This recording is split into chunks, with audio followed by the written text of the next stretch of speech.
नमस्कार, मैं हूं प्रशस्ति तिवारी। एपेक्स न्यूज इंडिया में आपका स्वागत है। रुक करेंगे कुछ खास खबरों की ओर, लेकिन उससे पहले नजर डालेंगे हेडलाइंस पर।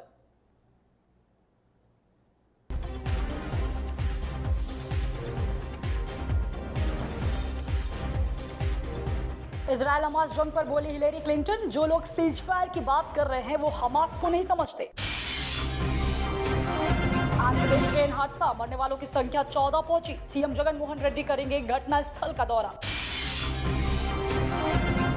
दिल्ली ईडी दफ्तर पहुंचे अशोक गहलोत के बेटे वैभव, फेमा मामले में होगी पूछताछ।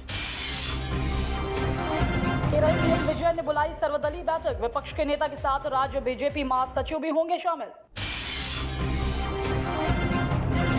मनीष सिसोदिया को सुप्रीम कोर्ट से बड़ा झटका, जमानत याचिका हुई खारिज।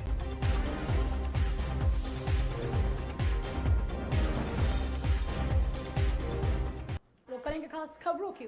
सुप्रीम कोर्ट ने कथित दिल्ली शराब नीति घोटाले के सिलसिले में केंद्र शासित प्रदेश के पूर्व उप मुख्यमंत्री मनीष सिसोदिया की जमानत देने से इनकार कर दिया है। कोर्ट ने उनकी याचिका को खारिज करते हुए ट्रायल कोर्ट को 6 से 8 महीने में सुनवाई पूरी करने के निर्देश दिए। इससे पहले 17 अक्टूबर को जस्टिस संजीव खन्ना और जस्टिस एसवीएन भाटी की पीठ ने सीबीआई और ईडी की ओर से पेश उनके वकील अभिषेक सिंघवी और अतिरिक्त सॉलिसिटर जनरल एसवी राजू को सुनने के बाद सिसोदिया की 2 अलग अलग जमानत याचिकाओं पर फैसला सुरक्षित रखा था। बता दें कि सिसोदिया को केंद्रीय जांच ब्यूरो और प्रवर्तन निदेशालय दोनों के द्वारा जांच की जा रही उत्पाद नीति मामलों में गिरफ्तार किया गया था। तो वहीं इसके पहले दिल्ली हाईकोर्ट ने उनकी जमानत याचिका खारिज कर दी थी। इसके बाद उन्होंने फैसले को सुप्रीम कोर्ट में चुनौती दी। जांच एजेंसियों की ओर से पेश अतिरिक्त सॉलिसिटर जनरल एसवी राजू ने अदालत को बताया था कि मुकदमा 9 से 12 महीने के भीतर समाप्त हो सकता है। मामले में 294 गवाह और हजारों दस्तावेज पेश किए गए। तो वहीं आप नेता की सुप्रीम कोर्ट से जमानत याचिका खारिज होने पर भाजपा नेता मनोज तिवारी ने प्रतिक्रिया देते हुए कहा है कि ऐसे के निर्णय से स्पष्ट हो गया है कि मनीष सिसोदिया सहित आम आदमी पार्टी का पूरा गैंग भ्रष्टाचार में लिप्त है और इनका मनी ट्रेल स्थापित हो चुका है।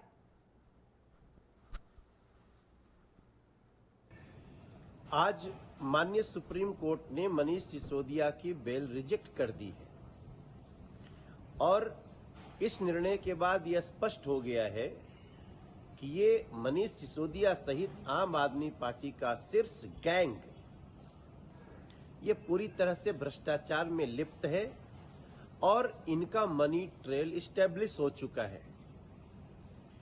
ये लोग शराब घोटाले में, तरह तरह के भ्रष्टाचार में इतने लिप्त हो चुके हैं कि अब इनको माननीय सुप्रीम कोर्ट भी बेल देने से इनकार कर दिया है।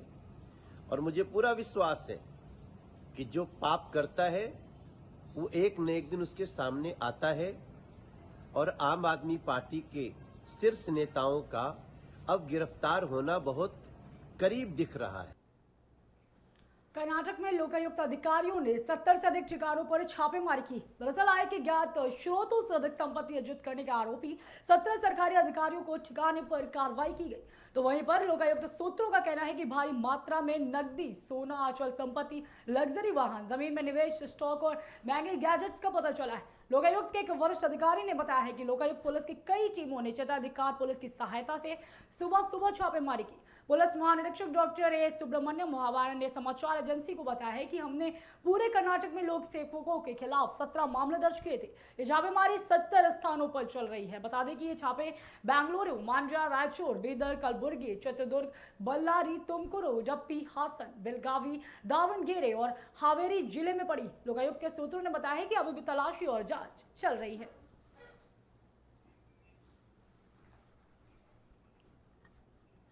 आंध्र प्रदेश में बीते दिन रविवार को 2 ट्रेनों की भीषण टक्कर हो गई, जिसमें अब तक 13 यात्रियों की मौत हो गई।